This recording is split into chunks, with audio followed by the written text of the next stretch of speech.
제가 어제 광야의 시험과 또 가나안 땅의 시험, 두 가지 시험이 성도들에게 있다고 말씀을 드렸습니다.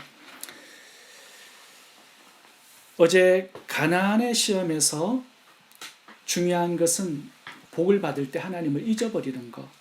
이거 굉장히 큰 시험이죠. 하나님을 잊어버리면 생명을 잃어버리는 것이거든요. 복을 얻고도 생명을 잃어버리는 시험에 들 수 있습니다. 오늘 본문에 보시면 가나안 땅의 시험이 하나 더 나옵니다. 그것은 뭐냐 하면 내 공로를 주장하는 것입니다.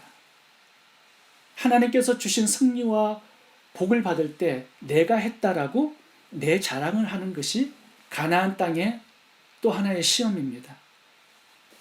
내 의로움과 내 정직함, 내 실력과 내 노력으로 이 승리를 얻었다. 이 축복을 받아냈다. 그렇게 교만한 말, 우쭐한 말을 할까봐 하나님께서 매우 염려를 하고 있습니다. 복 때문에 하나님을 잊어버리고 복 때문에 내 자랑, 내 영광을 드러내는 그 시험, 하나님께서 염려하고 있습니다. 4절부터 보시면 3번 강력한 어조로 경고를 하고 있습니다. 네가 했다라고 말하지 말라. 내 하나님 여호와께서 그들을 내 앞에서 쫓아내신 후에 내가 심중에 이르기를 내 공의로움으로 말미암아 여호와께서 나를 이 땅으로 인도하여 들여서 그것을 차지하게 하셨다 하지 말라.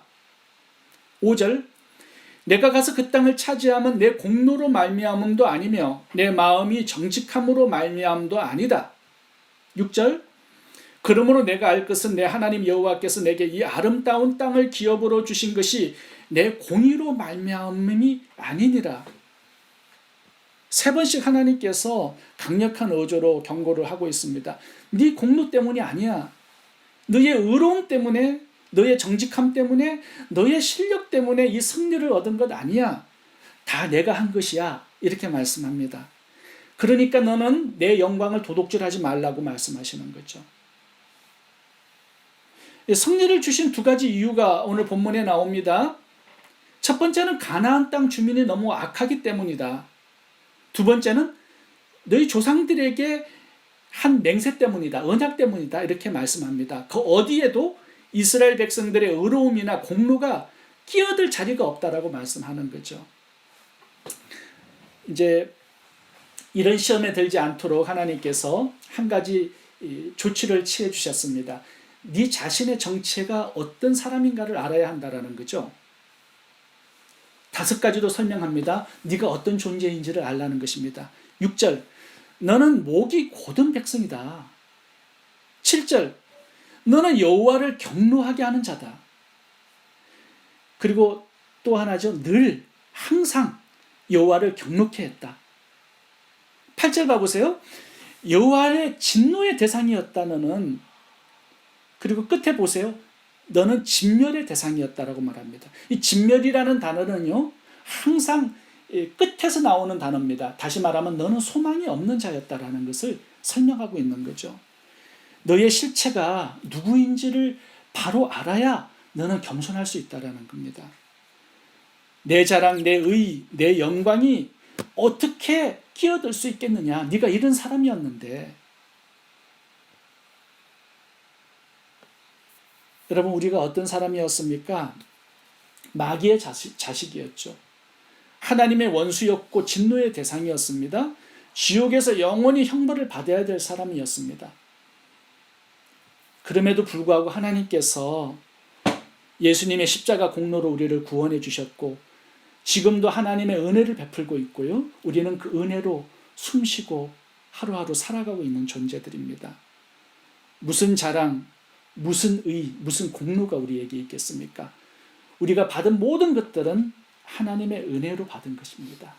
그래서 우리가 하나님을 자랑하고 간증하고 하나님의 은혜를 찬양하는 사람이 되어야 한다는 거죠. 오늘 본문의 두 번째 우리가 생각해 봐야 될 것이 있습니다. 왜 이런 사람들에게 하나님께서는 은혜를 주시고 축복을 주셨을까요? 왜? 오늘 본문에 보시면 이 진멸이라는 단어가 3번 나옵니다. 2번은 아낙 자손들에게 쓰인 단어고요. 3절을 보겠습니다. 너는 알라 내 하나님 여호와께서 맹렬한 불과 같이 내 앞에 나아가신 적 여호와께서 그들을 멸하사 내 앞에서 엎드러지게 하시리니 여호와께서 내게 말씀하신 것 같이 너는 그들을 쫓아내며 속히 멸할 것이라. 아낙 자손들에게 이 진멸이라는 단어가 2번 나옵니다. 그런데 이 똑같은 단어가 또 누구에게 쓰여졌냐 하면 이스라엘 백성입니다. 8절 봐보세요. 호렙산에서 너희가 여호와를 경노하게 하였으므로 여호와께서 진노하사 너희를 진멸하려 하셨느니라. 이 진멸이라는 단어가 똑같이 아낙 자손들에게 붙여졌고 이스라엘 백성들에게도 붙여졌습니다. 무슨 말씀을 하시냐 하면요, 똑같이 악했다라는 거예요. 하나님의 진멸의 대상이 아낙 자손뿐만 아니라 이스라엘 백성들도 똑같았다라는 거예요. 둘 다 악했다라는 겁니다. 그런데 결과를 보시면 아낙 자손들은 멸망해서 죽었고요. 이스라엘 백성들은 진노의 대상에서 축복의 대상, 기업을 얻는 승리의 백성들이 되었습니다. 그 차이가 어디에서 난 것일까요? 무엇이 이런 차이를 만들었습니까? 5절이죠. 5절. 5절에 보면 여호와께서 이같이 하시면 이스라엘 백성들에게 승리를 주시고 축복을 주시면 내 조상 아브라함과 이삭과 야곱에게 하신 맹세를 이루려 하심이라. 어떤 차이가 있었습니까? 하나님께서 언약을 주셨는데 그 언약을 성취하기 위해서는 언약을 성취하는 사람이 있어야 됩니다. 사명을 성취할 도구가 있어야 돼요. 그러니까 이스라엘 백성 2세대들은 이 언약 속으로 들어가서 하나님의 언약을 성취해드리는 그 도구가 되었습니다. 그 사명을 이루는 자들이 된 것이에요. 이것이 진멸의 대상에서 축복의 대상이 된 그 비결이 된 것입니다. 오늘 본문에는 사실 세 그룹이 나옵니다. 이스라엘 백성 1세대가 나오고요, 2세대가 나오고 가나안 땅의 아낙 자손들이 나옵니다. 여러분, 이 세 그룹들이 전부 다 하나님의 진노의 대상들이었어요. 전부 다 불순종한 대상들이었습니다. 그런데 1세대들도 아낙 자손들처럼 다 죽었어요. 진멸당했습니다. 왜 그랬어요? 언약 속으로 들어가지 않아요. 언약을 성취하는 사명을 거부해요. 이 불순육 때문에 출애굽 1세대들도 아낙 자손들처럼 진멸의 대상이 되어버린 것입니다. 그만큼 사명이 중요하다라는 말씀을 하고 있는 것이에요. 여러분, 누가 악한 사람이고 선한 사람이 있겠습니까? 전부 다 악한 사람들이에요. 그런데 두 종류의 사람이 있는 것뿐입니다. 언약 속으로 들어가서 하나님의 언약을 성취하는 사명의 사람들이 있는 것이고요, 언약 밖에서 살아가는 그 두 종류의 사람이 있는 것입니다. 하나님은 오늘 본문에 보시면 악해도 상관없다라고 말씀하세요. 내 언약 속으로 들어와서 언약을 성취하는 사명의 사람들이 되라고 말씀하는 거죠. 목이 곧은 자라도 상관없다. 널 거역했던 사람이라도 상관없다. 하나님을 진노케 하는 그 대상이었어도 상관없다. 멸망받을 그 대상이라도, 소망이 없는 사람이어도 괜찮다. 언약 속으로 들어와서 하나님의 언약을 성취하는 그 사명의 도구가 되어다오. 이렇게 말씀하고 있는 것입니다. 여러분, 악할수록 더 좋아요. 왜요? 하나님께서 승리를 주시고 축복을 주시면 내 자랑이 없거든요, 그 사람들은. 근데 조금 실력 있고 잘난 사람들은요, 하나님의 어떤 사역들을 통해서 성공이 주어지면 내가 했다, 내 자랑이 나타납니다. 그래서 하나님께서는 원래 선택하시는 사람들이요, 없는 자, 가난한 자, 연약한 자, 천한 자, 비천한 자, 이런 사람들을 하나님께서 선택하셔서 사명을 맡기세요. 그 사람들은 자기 자랑, 자기 영광에 끼어들 자리가 없는 사람들입니다. 아브라함을 봐보시면 사실 아브라함의 가정이 진노의 대상이었습니다. 왜냐하면 그 아버지 데라가 우상을 만드는 도매업자였어요. 하나님의 가증스러운 진노의 대상이 된 그 가정이었습니다. 그래서 이 아브라함의 가정을 보면요, 저주가 흐릅니다. 형이 일찍 죽죠?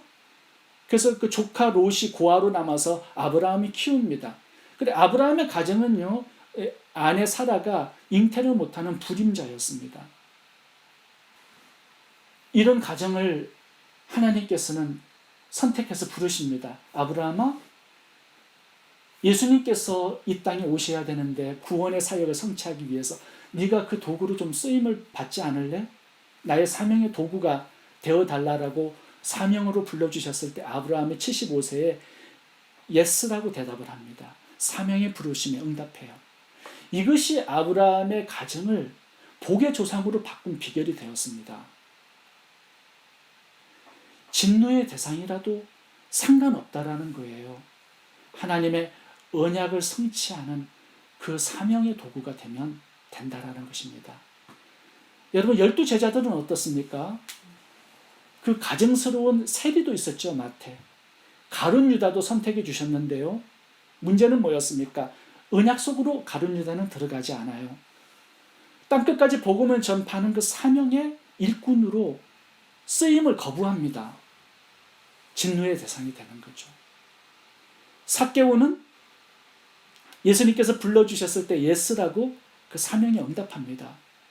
재산의 반을 팔아서 구제하는 사람으로 뛰어듭니다. 그래서 복된 인생으로 나아가게 되는 거죠. 여러분, 우리들에게는 하나님께서 사명으로 불러주셨어요. 땅끝까지 복음을 전파하는 그 복음의 사명으로 우리를 불러주신 것입니다. 예수 그리스도의 재림을 준비하는 그 사명으로 우리를 선택해 주셨어요. 악해도 상관없다? 하나님을 거역했던 그 인생을 살았어도 괜찮다? 언약 속으로 들어와서 사명을 감당하는 도구가 되라는 것입니다. 그럴 때 우리의 미래는 승리의 미래, 영광된 미래, 축복의 미래로 바꿔지게 되는 것입니다. 마지막으로 하나 더 살펴보겠습니다. 오늘 본문에는요, 똑같은 장소에 이스라엘의 1세대가 섰었고요, 2세대도 똑같은 장소에 섰습니다. 어디입니까? 가데스 바네아에 오늘 본문에서 서게 된 거죠. 1세대들이 보았던 아낙 자손들을 2세대들도 보고 있습니다. 그들의 강대한 성읍들을 2세대들도 똑같이 보고 있어요. 2절도 봐보세요. 크고 많은 백성은 내가 아는 아낙 자손이라. 그에 대한 말을 내가 들었나니 이러기를 누가 아낙 자손을 능히 당하리요 하거니와. 근데 하나님께서는 1세대들에게 주셨던 똑같은 명령과 똑같은 말씀을 주고 있습니다. 내가 앞장서서 싸우겠다라고 말씀하세요. 그리고 내가 그들을 쫓아내고 너에게 승리를 주고 이 가나안 땅을 기업으로 너에게 주겠다라고 약속하고 있습니다. 왜냐하면 이 약속이 아브라함, 이삭, 야곱에게 주신 약속이었거든요. 너는 내 언약 속으로 들어와서 내 언약을 성취하는 도구가 되어다오. 싸움은 내가 다 하고 승리는 내가 주겠다라는 것입니다. 여러분, 1세대들이 섰던 그 동일한 장소에 2세대들이 지금 서 있습니다. 동일한 하나님의 부르심을 받고 이제 결단하는 그 앞에 서 있습니다. 1세대들이 실패했던 그 장소에 2세대들은 서 있고요, 2세대들은 1세대가 실패했던 그 불순종을 따라가지 않습니다. 하나님의 부르심에 그렇습니다. 하나님, 내가 당신의 도구가 되어서 당신의 싸움에 내가 동참하고 당신을 따라 사명의 길을 걷겠습니다. 이렇게 결단합니다. 저는 하나님의 은혜가 이것이라고 생각해요. Second chance. 40년 걸렸지만 이 자리에 다시 세우셔서 사명을 감당할 것을 다시 한번 촉구하고 있습니다. 만약에 이 세대들이 이 세컨 찬스를 놓쳤다면 그들도 40년 뺑뺑이 돌다가 하나님은 제3세대를 세우셨을 것입니다. 여러분, 우리가 1세대가 실패했던 그 사명의 자리에 우리가 부름을 받은 것입니다. 그리고 마태복음 28장의 사명의 부르심으로 우리를 불러주셨어요. 모든 족속으로 땅끝까지 이르러 복음을 전파하라는 명령을 우리에게 주셨고요, 예수 그리스도의 재림을 준비하는 사명자로 우리를 불러주셨습니다. 우리는 어떤 선택을 해야 되겠습니까? 이 세대들이 선택했던 그 사명의 부르심에 예스라고 선택하고 사명의 길을 걸어가야 되겠죠. 여러분, 그럴 때 우리의 미래도 축복된 미래, 영광된 미래, 승리의 미래가 될 수 있을 것입니다. 사명을 붙들고 복된 미래로 나아갈 수 있기를 바랍니다. 기도하겠습니다.